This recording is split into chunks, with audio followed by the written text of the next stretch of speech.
These developments with James Dorsey, an adjunct senior fellow at Singapore's S. Rajaratnam School of International Studies. Mr. Dorsey, welcome to our program today.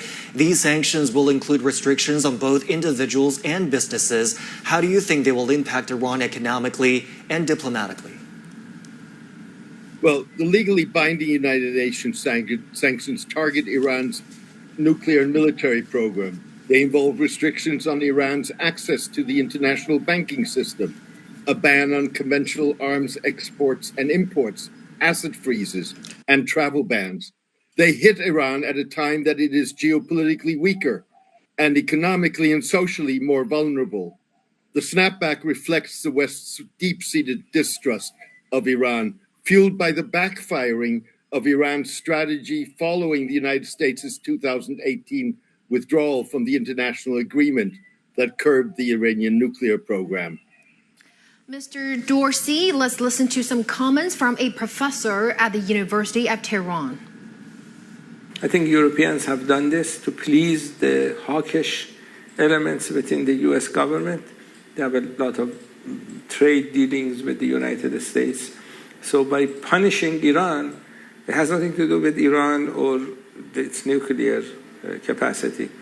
By being on the side of the United States when it comes to Iran, they want to get concessions from the United States on other issues. So, Mr. Dorsey, what do you make of his comments? European concerns regarding trade with the U.S. and the Ukraine war are obviously a consideration, but Iran is a concern too. Iran was adhering to the international agreement when the United States withdrew.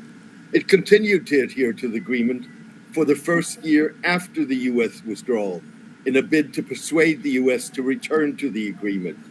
When that didn't work, Iran gradually violated aspects of the deal, which was still in place without the U.S., particularly regarding enrichment of uranium. Ultimately, Iran enriched some 400 kilograms of uranium to 60%, which is near weapon grade, and amid calls in the Islamic Republic for dropping its policy of not pursuing a nuclear weapon.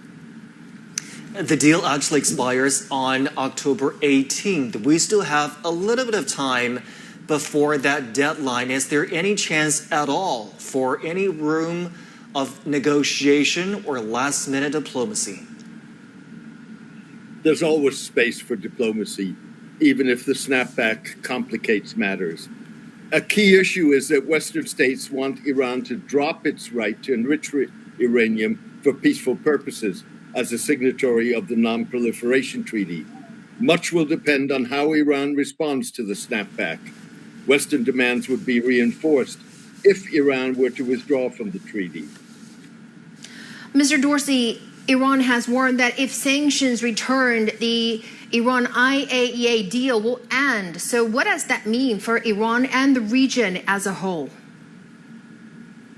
A withdrawal from the Non-Proliferation Treaty and or the International Atomic Energy Agency could spark a regional nuclear arms race, with countries like Saudi Arabia, Turkey, Egypt wanting to pursue nuclear weapons as a deterrence.